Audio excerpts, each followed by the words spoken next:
Gentlemen, at approximately 0300 hours this morning, members of the 30-Minute World strike team infiltrated Worldbuilding magazine headquarters and tactically extracted CEO and president, chief editor Adam Bassett, who is now our hostage, with the demands that he do one episode with us.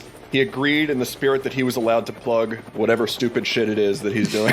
Right now. So we're calling that stupid shit, but this is fine. Yeah, So our podcast is obviously. Okay. When we took you hostage, we were just hoping for retweets, but it's somehow escalated into this. So Yeah, a condition welcome aboard. A condition of taking him hostage was that he had to follow all of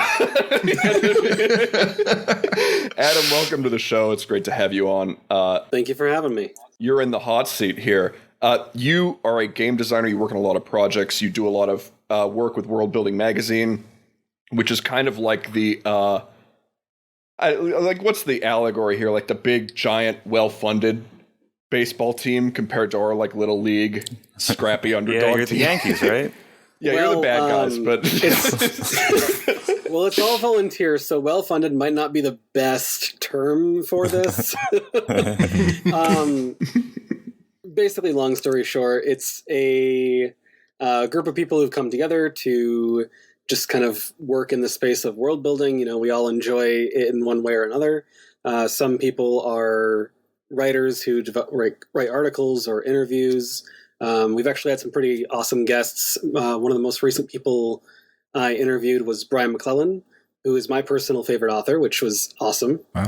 And in the next issue, we have a couple of people from Paizo coming into the magazine and talking with us. And I don't think anyone else knows that, so there's your exclusive. this is a good Wow. thing this will Nice. air, I think, in 2 weeks. So. and our committed Right. listeners will remember that a previous guest of the show, I Machinate, is a contributor to the Oh, yeah, Vin, we love Building Vin. magazine and podcast. Very good friend of the pod. And Adam, aren't you also working on a card game as well? Yeah, I've got a bunch of little projects. Hell yeah, dude. I work with Smunchy Games on a couple of different things, both of them card games.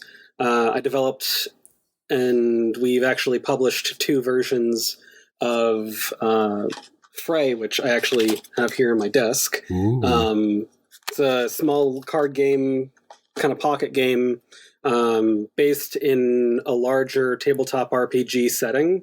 And like mid-game in the RPG, you could be going around with your player characters and everything, and your DM could just be like, hey, by the way, you have to like play this guy with cards, and then break out the actual cards to like have a little mini game in the game. Oh, that's cute. That's delightful. Yeah, that's Yeah. cool. Like how- Sort I of love that, man. Magic the Gathering was originally made for board D&D players. Wait, to really? do something, it's the same vibe.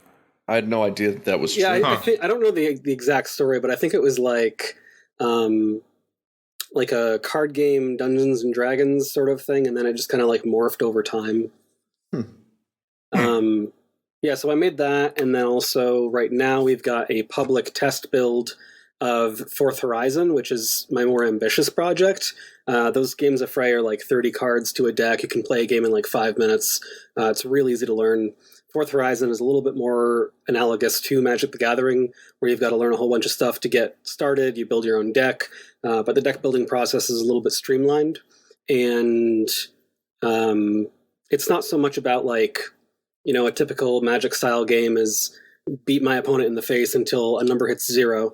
This is more about like building yourself up and trying to build yourself up more than your opponent. So it's just a game of points really in the end. Cool, kind of like a Euro style board game. Cool. And that's available. Yeah, that's available right now. You can check it out. Go to smunchygames.com.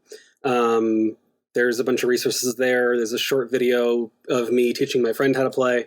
You can get it on Tabletop Simulator and yeah. go through that. Or you can do a print and play, download the files, print them off yourself. I've updated the card files to be a little bit more friendly to your printers. So, yeah, we're just getting some feedback right now, and then I believe that's coming out sometime, you know, roughly later this year, beginning of next year. As with everything else, COVID has kind of impacted everything. And then on top of that, we had a recent, like in the company, Smunchy Games, not myself, we had a recent unexpected success with a different person's game, Parslings, which is a tabletop RPG. If you've seen it, it's got gorgeous art all made by the creator, and it's got like a deck building system within it, just using like basic 52 playing cards. You and deck building, man. That's not me, though. The company has somehow turned in that direction, but... We'll include links to all of Adam's games in the description for this episode if y'all want to check them out. I think we've complied with your hostage demands, long enough. You managed to pull it down on us. This Sort of a five-minute hostage. The people of Bolivia demand a freeform RPG setting, and you will provide it. Understood. Now that we've talked about a lot of well-constructed settings and games and with rules, we should probably Are you move ready on to build a world based off prompts for our amusement? I will do my best. All right.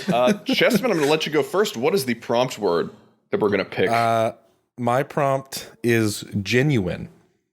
Ooh. Genuine. Abstract. Okay. No mercy on that first prompt. That's very... Yeah, a very car radio prompt. That's just a little bit vague. Okay. Dan, how about you? There's going to be 4 prompts. So the prompt word is mutation. Belvin? Okay. My prompt word is fish. I know it sounds like a Simpsons reference after Dan's word, but... My prompt word is paint. In keeping with these... Paint. So we have genuine, fish, mutation, paint. They sell These those are at the the corner 4 store, words. I heard. Yeah, it's... You're going to go down to the Ace fuck up Hardware. your fish. Do not. Yeah. now, in the past, we've said things like, "Oh, we probably shouldn't have 4 prompt Listen, words." he's the editor-in-chief of the magazine. We could also For this ignore shit. genuine. That's always I mean, however much you feel like you can pull from the initial prompt words, like if only 2 or 3 fit together in your brain in any way that seems like interesting, just roll with that. Yeah, just run with and like then we pure will stuff. just make shit up later because Oh, that's yeah, all we'll we come do. back to We'll it. make it work. It might not be the best, well put together thing. You're like, but it's hard with this gun pointed at me. But You never know what you're going to do. Fish and paint. yeah, paint can't exist underwater, really, right? Like, Right. I mean, that's interesting because you can't really do an underwater here's setting. The thing, though. Here's the thing, though. With every world building, you have to ask your question, what are the exceptions?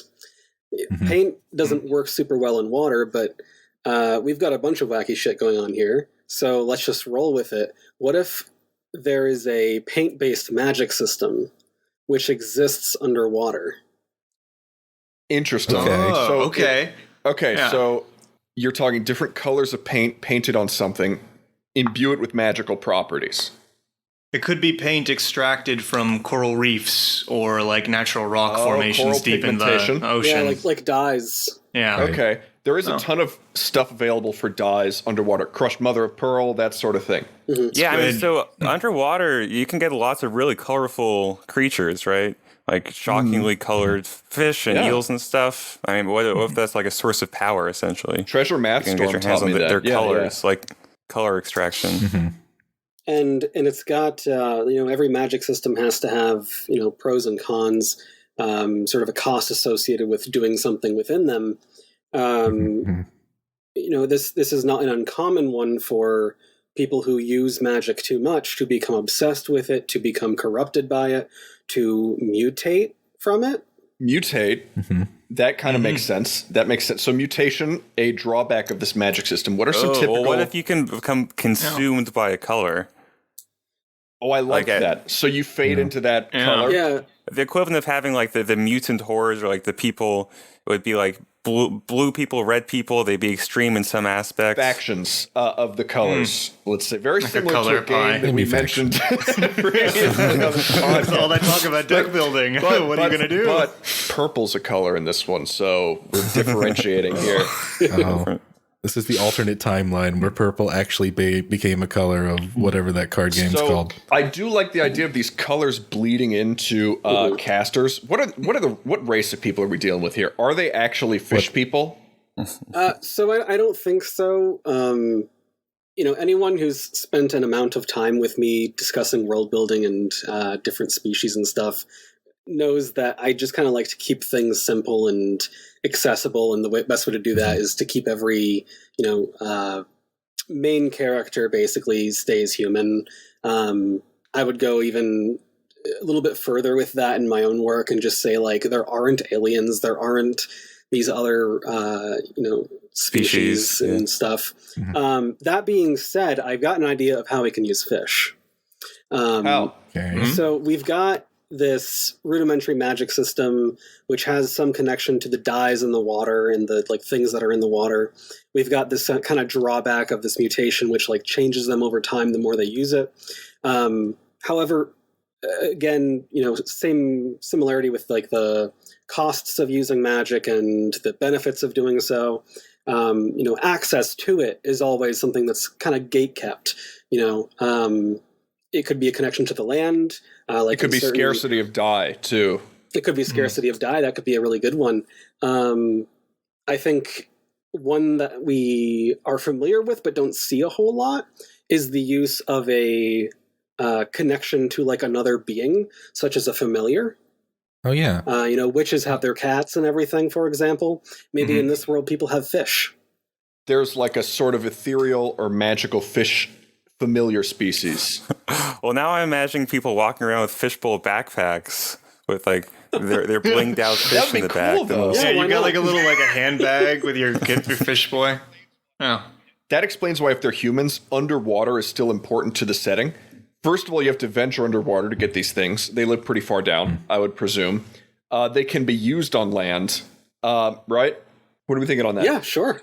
Yeah, definitely. Well, Fish backpack. I mean, we're talking about sort of tropical colored fish, too, as being the most potent. Brighter a fish's colors, the more colorful the fish, the more powerful it is with that color type. Well, and I like the idea, too, of so if the source of the power in this is the color that is then sort of distilled into paint to use for practical application of magic, it stands to reason to me that then the concentrations of magic in the ocean are coral reefs, which probably manifest their own magical defenses to protect themselves from harvest. And the fish could actually come from these reefs as well and be associated with them if we wanted to actually tie those two together. Yeah, I like that. So it could be a situation where these fish species, and it doesn't have to be a specific species of fish, but just the variety of fish that live in the ocean, have some sort of symbiotic relationship with the reefs like they do in real life, but in this case it manifests by conferring some sort of magical energy into the fish species. If a human mage can form a connection with it, they can use it to sort of as an in to collect resources from the reef. One of the things that makes animals develop the colors that they have on them is what they're eating, right? So maybe this magic is there's creatures that are feeding on the coral itself, and then there's the creatures that are eating those creatures, and it's this sort of life cycle thing where the longer a fish stays in an area in a coral reef of a certain color within the ecosystem.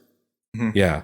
Do we want to say that the land that a lot of these paint wizards are from is less colorful than normal? Maybe imagine sort of a bleak Seattle, England, sort of rainy gray. It could be a Cliffs of Dover situation. I kind of like that. I like that, but I want to add something to it. Yeah. Okay. So what if it is a less colorful place because they've drained the color out of it, or it's just this very industrial area? I'm not really sure which makes more sense. Probably the second. But what if it's been painted over with the things that they've been doing? So you've got this very bleak scene of this city, for example, but it's covered in graffiti, and it's very colorful where they've interacted with it. But then you can kind of see around the outlines of that piece of art or the impact they've made for whatever reason, and you can see kind of just the cold steel and everything. I like that a lot. Yeah. I like that. So maybe we're setting up, so color was over harvested. We can delve more into the mechanics of that later. But then there's sort of a new wave of people discovering these corals and the fish from them. And so now the landscape is splattered with the effects of, battling if there's conflict or art. if that's what it's used for. Well, and it's cool because it calls to mind what's left of the natural world has been bleached of its color. Like fields of grass are not green. Too real, man. Yeah, it's like it's bleached out. You know, Every they're like setting we do is petrified forests and shit like that. Yeah, what's interesting too is you can ascribe, because we've talked a lot about the fish, we haven't talked about what colors are available. You can prescribe various magical effects to various colors, like blue for safety, black for observance and wariness, red for speed. I hate to go cliche there, but like and white for weenies. Right. Yeah. In order to get more complicated glyphs, you might need multiple magicians who are each skilled in different colors, actually contributing to the same motif or like graffiti, right? Right, and rare fish with multiple color patterns. Right. Oh, that's true. Are there multicolored fish? No, it's cool. It calls to mind like a warded building is one that's got like runes of like blue and green sort of just spattered all around it, or like a circle. Mm-hmm. Let's differentiate the colors from magic a bit. I think purple and orange are two good ones. Well, I think it'd be the normal color wheel. I guess it would be, yeah. I mean, Only like so many colors. you'd have very like common colors, and there might be some specific powers associated with each one. And I think for those, I would lean toward looking at like color psychology. So like, red can be a color of passion, of danger. It can make you hungry. So like maybe it's got abilities associated with those things, like, and I'm not saying I necessarily want these exact examples, but they're just what's coming off the top of my head. For the passion angle, it could have something to do with, adjusting relationships. For danger, it could be like, actual combat magic. And then, maybe it also makes food. I don't know. I like that. Well, no, that makes sense too, because like that's a real effect of color psychology. If you're in a room that's like all red, it will cause you irritation. You can't like sleep in there. Like at its base, it could be like a mood manipulation kind of thing. Chessman, you were gonna say? Here's what's funny about color psychology, right? Is that the psychology of colors is in a large part a learned response, right? Specifically like white and black, like we think of black as a color of death, like we wear black to funerals, but people wear white. Like I think maybe it's Aboriginal. In Asia, they wear white to funerals. Yeah, so it's like white has an association with death. Yellow, there. So I think, as well somewhere. I forget the location. Yeah, this is a bit of a digression, but people have looked through ancient Chinese texts, ancient Hebrew texts, a lot of Greek epics, and noticed that blue never comes up. Huh. The color blue, and they've done studies on Aboriginal people, and they asked them to switch between green and blue, like notice the difference, and they can't, but they can also tell the difference between different shades of green that to us basically look the same. So that's nuts. Basically, seeing blue, which just seems to us to be an inherent thing, is totally culturally contextual and based on. What if and this goes back to genuine as a prompt. What if there is one color that the whole world is that we can't see, and it's the genuine color of the world and of creation? And what if by painting over it, we are actually doing harm, not just to our bodies by mutating ourselves, but to the fabric of reality? I'm going to do another yes and in this situation. Yes, and. You're like yes, that's your job. Okay. Go for it. Yeah. So I like that. I like that there's kind of like this almost true color. And by, using these fish-based powers... You're not allowed to laugh. You made it. I can laugh at my own shit. So by employing these abilities and everything, people are damaging kind of the foundations of that truth, that one kind of, assimilated color or power or whatever it is. The base color, whatever it is. Yeah. Octarine. But the goal of like the major players involved in this setting, they are working toward achieving that color. They're working to grasp that power. So like the more they reach toward it, the further it becomes. If you theoretically, combined colors in the right way, you could replicate the genuine color, the base color. Is that muddy brown? It's just brown is the base color. Have you ever mixed things? It just becomes brown.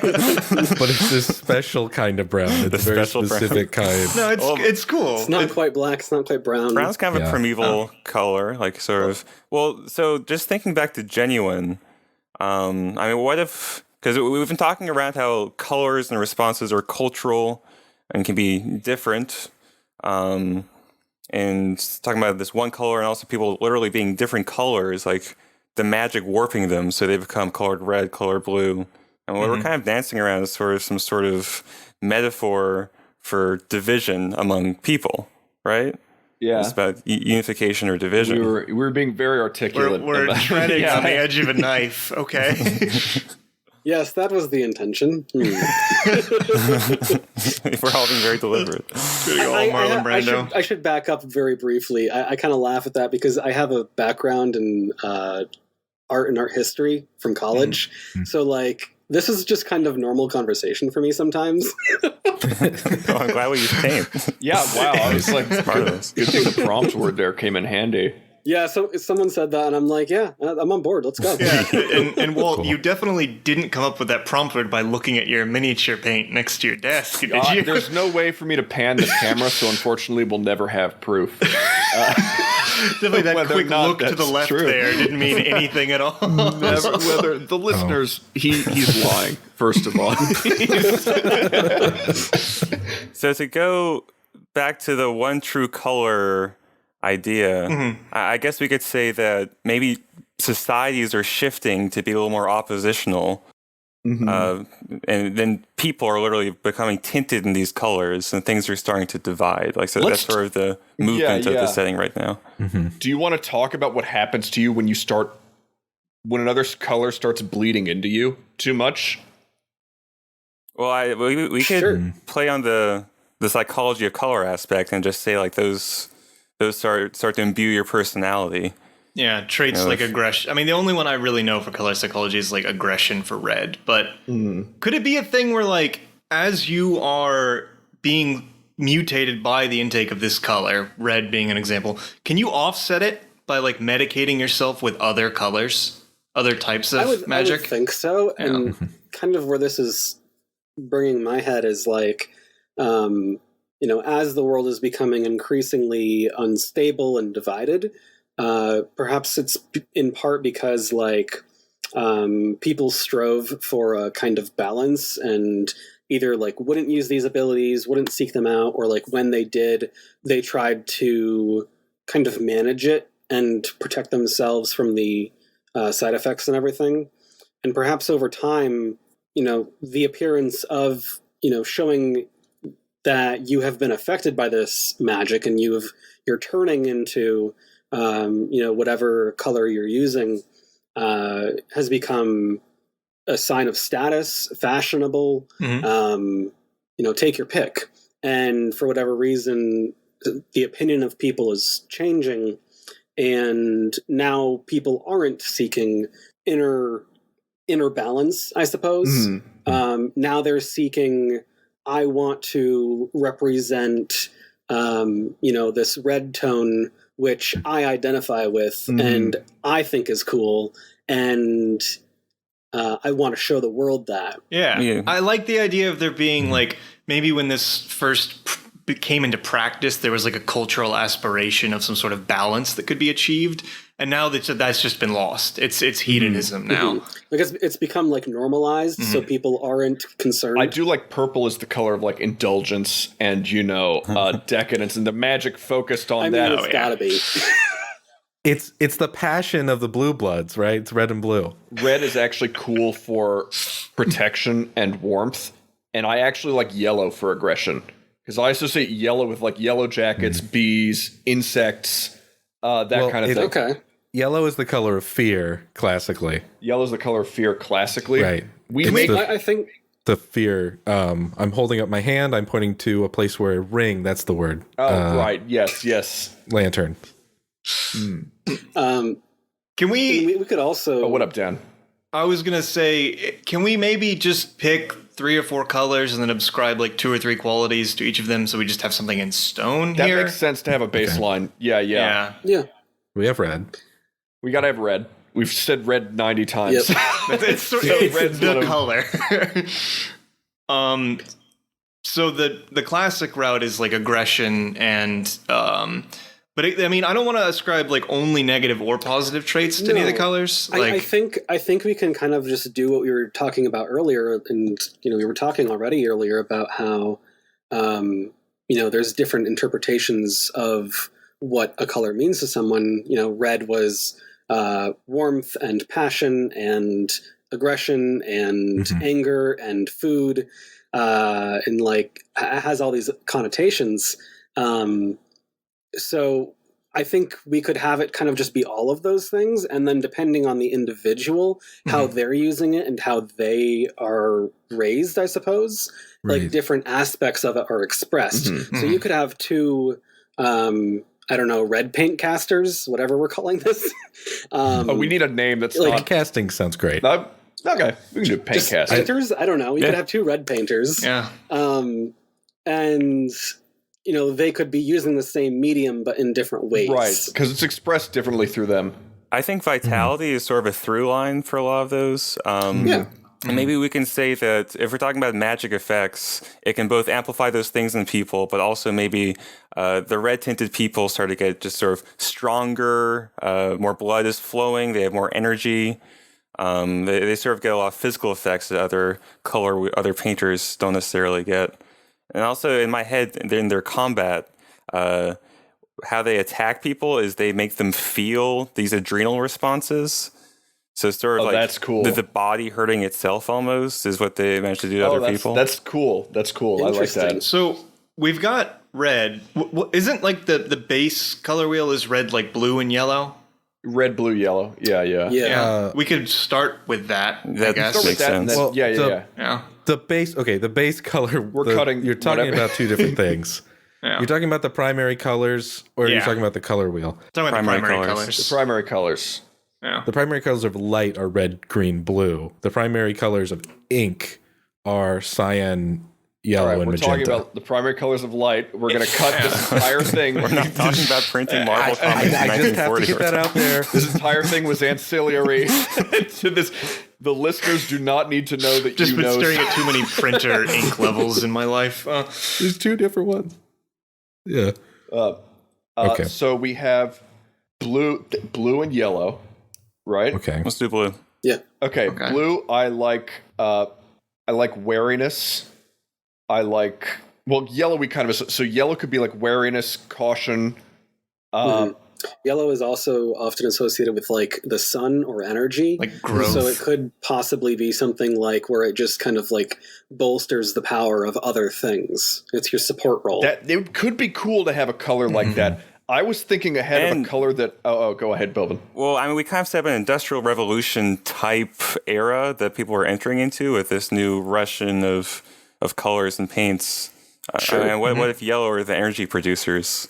I kind of like that, where a lot of their society is actually fueled by yellow paint.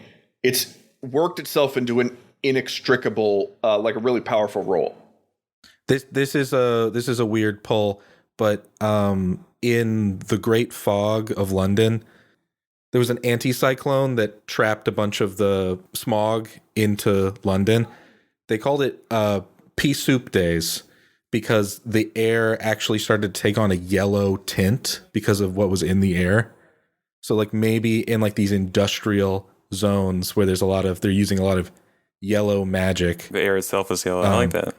I like that too. Yellow it's is a the pea most soup day because So energy, but also caution, and also like there's some primal emotions with yellow, fear, And what is fear if not like you are your most energetic when you are fearful of something? That is it's kind like, of the immediate. like fight or flight almost. Like blue. What could we do for blue? That's So blue And green as well, I suppose. Yeah, we can do green. Blue is kind of associated with security and safety a lot. Like you'll see a lot of like banks and governments and like security websites will use that as a base color. So anything that would be like protective could fall under the realm of blue. And also just like the emotion of like being calm is also very mental often calmness. Security, clear-headedness. Whereas yellow is actually kind of, and red too a little bit, are kind of the opposites of that. Well, it's cool because if blue is calm, like on the low end, you're able to handle a stressful situation. Well, on the high end, you don't react to things around you anymore. You're just so checked out. Which I feel like that's what a lot of this looks like, is a spectrum of like what is useful to what is detrimental to your own like performance in life. So you think the fully blue painters, the fully blue people, are sort of disaffected, sort of detached, non-reactive? It's possible.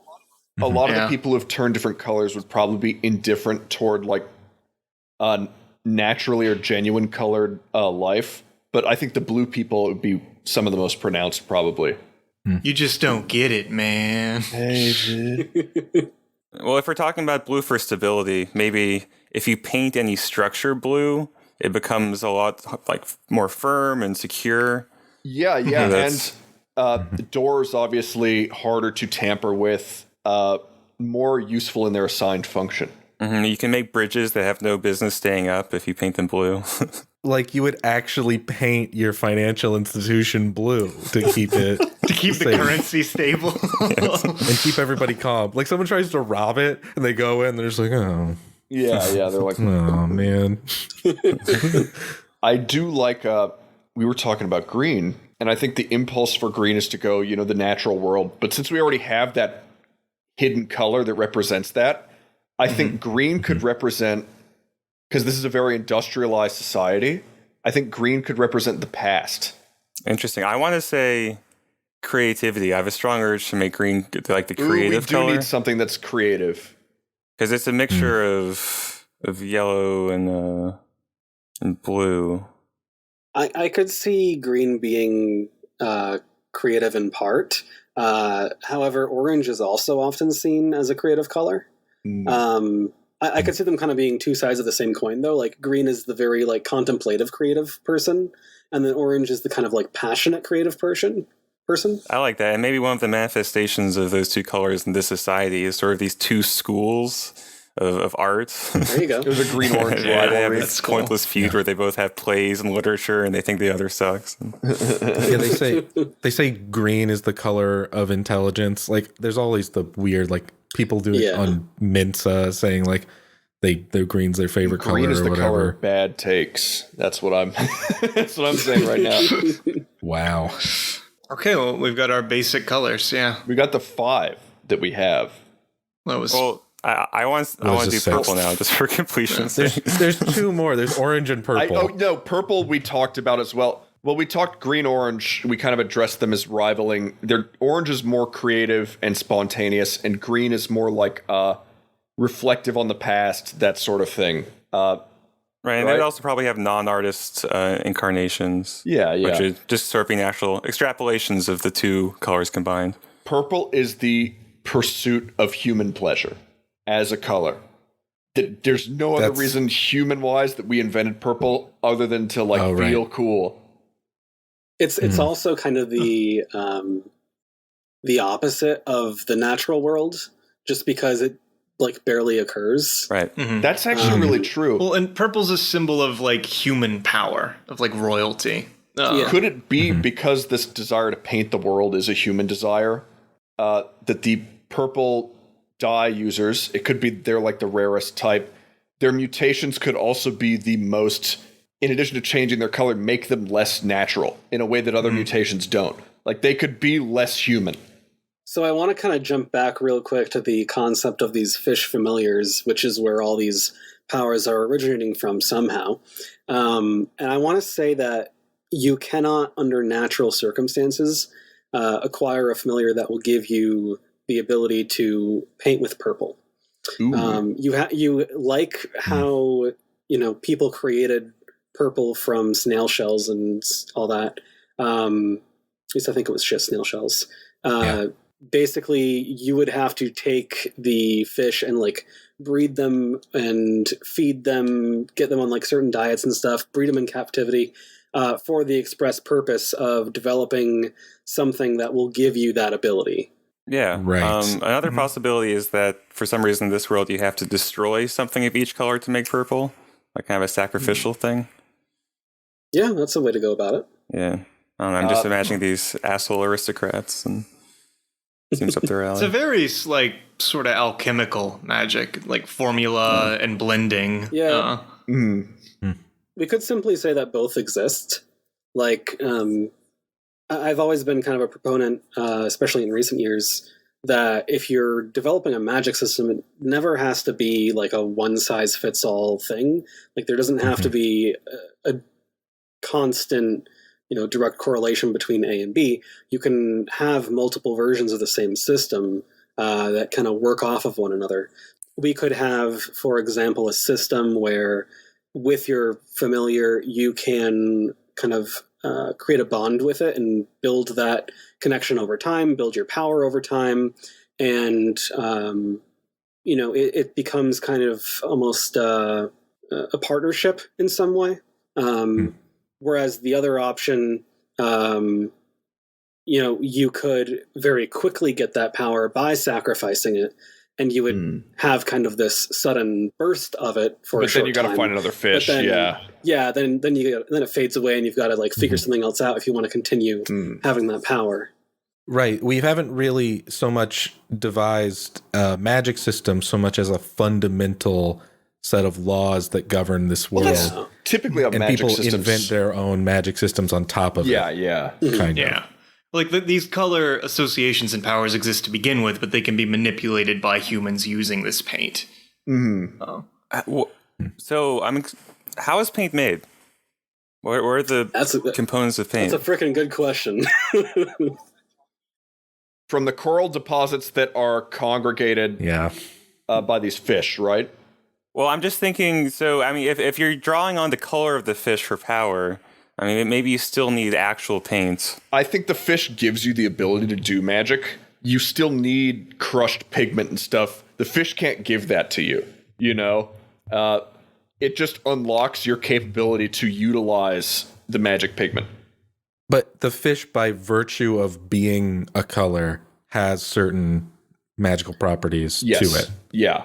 I would say they influence your affinity for a color, probably.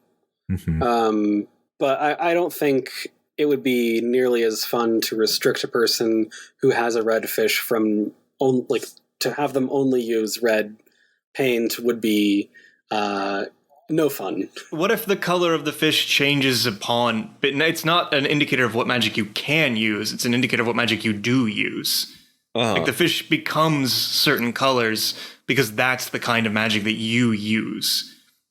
Fish itself is just an indicator of... That would make sense, actually, with like the bonding path that I mentioned. I think at a certain point, your fish locks in, right? Once you change color, your fish is with you, ride or die, right? Once you mutate, you actually can't use other colors anymore. And your personality changes as well, if you're going to a certain point, maybe. I like the to a certain point thing. Like, I think you should always, like, say my fish is red, I think I should always be able to use blue and yellow pigment and, whatever the case it may be. I just, over time, the more that I invest in red and I gain power there, the more I lose power everywhere else. And to the point where, like, my abilities in other schools of magic become very, very weak, but I could still technically do them, and I could still technically kind of train myself to improve with them. But there is a certain point where it's like, this is the one thing I'm really good at. And maybe it's a little bit like, I forget what the magic system is in Hunter x Hunter, where they sort of have this wheel of disciplines, and the further away you are, you have to move on the wheel, the less capable you are of doing that kind of magic. That maps pretty easily to a color wheel.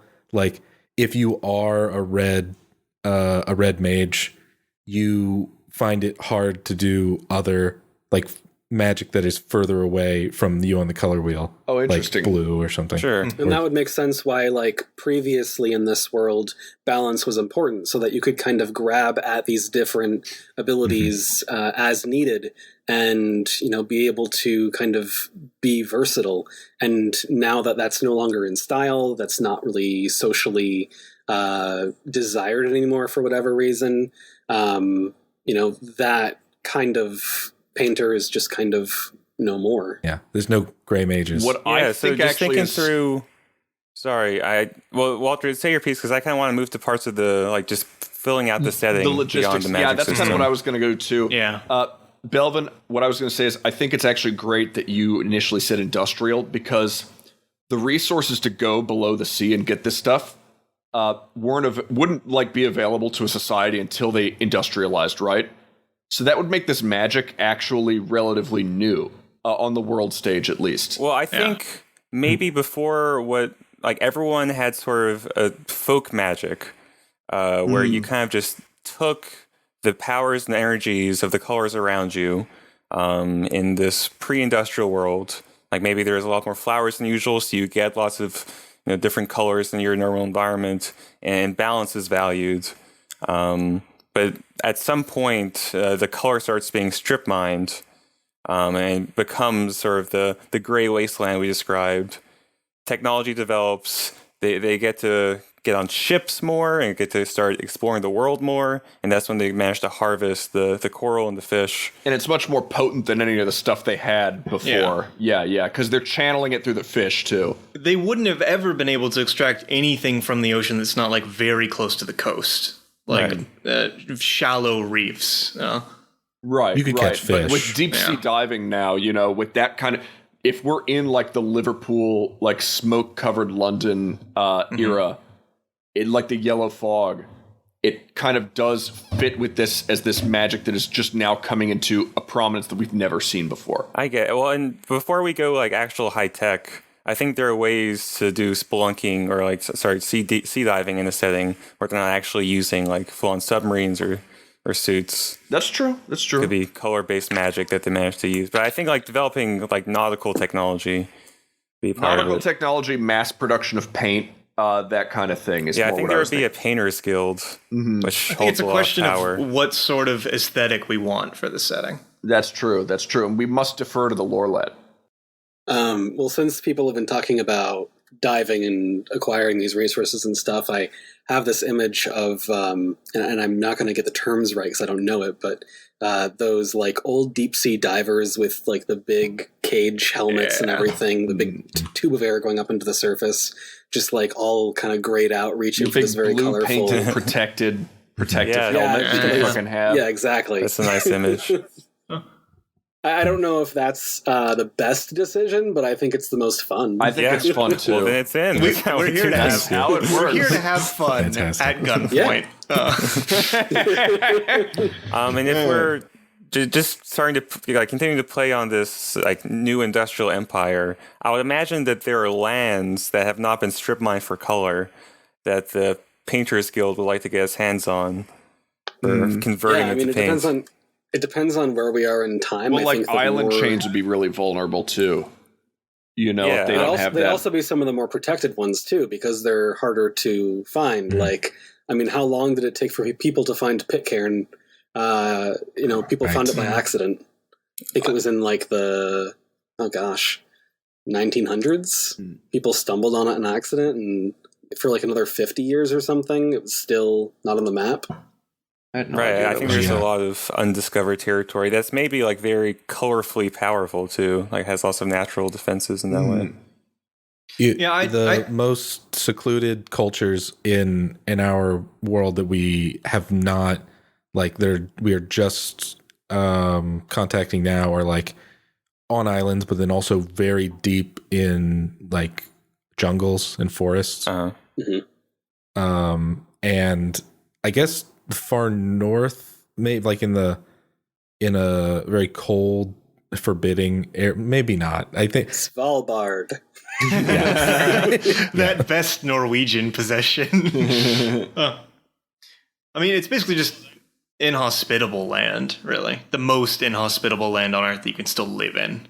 Or just disparate. I don't know. My mind just went back to how Aboriginal people on Earth who didn't have exposure to our culture, like, don't see blue in the same way. Like, maybe their magic system kind of plays out differently. Cool. That would be cool. Yeah. Where their colors actually have completely different associations for them. And different properties and powers. I think that's actually a great tie through to what you had said earlier, actually. Yeah, I wasn't wasting anyone's time. That'd be fun. I'd had an idea about the idea of, like, a colorblind person as, like, a null to magic in this setting, but I actually almost like the idea more of a people in this setting that either because of biological reasons or because of cultural reasons. Colorblind. Well, no, they don't. No, I think no, because colorblind people can't be affected by magic or use it. I think people with if we have synesthesia play a role in this setting, I think those people are on fucking magic steroids. And they're susceptible to mutation easier, you would say. So I like the idea of colorblind people being kind of like a painter's foil. That being said, colorblindness is kind of like interpreting colors in a different way. It's not, the way the name makes it sound, it's not actual, like, blindness to colors. It's more of a deficiency. Yeah, it's like... My man Dan here is colorblind.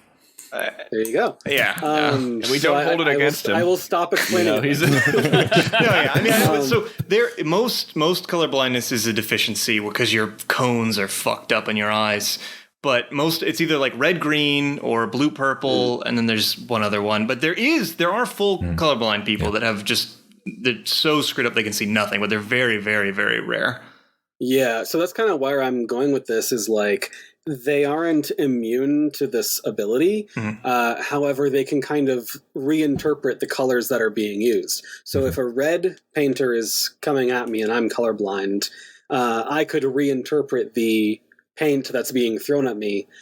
His red is not my red. I can change its ability. If you're very skilled. Turn it back on. Yeah, I like that. Yeah. That's better. That's fun. Yeah. And synesthesia being like sort of a wild magic, sorcerer brimming with power kind of thing, that's really fun too. Yeah. We're drawn up to the point where we need to start closing the bow. We just start wrapping the world. I think we got to the point where we can kind of extrapolate outwards. I always like to get to that place with a setting where it's like, it feels expansive in a way. Yeah, you have a core of stuff and you can build out with it. So we have the industrialized nation, probably clustered around an archipelago of island or like an island that is now going out. Or within reach of some easily oppressible archipelagos, Yeah, they're going out into the world now to find more sources of color. And we've already got this kind of thread going. We've talked about a couple times about this group of people who can paint with purple and are very wealthy and probably have some kind of iron grip on this whole campaign to go out and find more resources. Right. Yeah, it'd be cool if they were, rarely seen either, because their mutations have actually physically changed not just their color, but their form. To something less natural. Tall, thin purple people. That's if they were just in like palanquins being carried around, like with blue curtains, so you couldn't like get in there. Or the idea of like a daring like red painter captain going before a purple to basically request to them to be a benefactor for an expedition, and we'll bring back some like crazy color shit that you haven't ever seen before. I love that. Yeah, that's cool. Yeah, well, it's cool. We're ending in a place where I could keep going. That's always nice. Yeah, that's always great. I'm gonna roll the dice here real quickly. Before we close off, what's up, Chessman? Do you have any last? I'm not saying that it's a good tradition for somebody to impose a last twist that actually ruins the entire setting. It's called the Walter paradigm. Yeah. I think as long as Walt isn't doing it, it's a good tradition. And also, because dogs can't see color, they rule everything. Got it. I'm going to roll that I've never been so disrespected in front of our hostage / yes. I'm going to roll the D4 to determine who the next lad is for the upcoming episode. That is a 4. That means it's Belvin. My God. Give the man a break. He's lore ladding it up this season. Well, folks, that's our show. If you like this episode, you can subscribe to us on your podcasting service of choice to get new episodes every Saturday. If you wish, go ahead and write us a review on iTunes and share us with all your world-building friends. It really helps us out. Follow Adam on Twitter at Adam C. Bassett and check out his work at smunchygames.com. Our art is courtesy of the talented and wonderful Shel Tor at Jovial Paradox on Twitter. You can tweet at us too at LoreLads or send us spirited hate mail at 30minuteworlds@gmail.com. Thanks for listening, and as always, happy world building.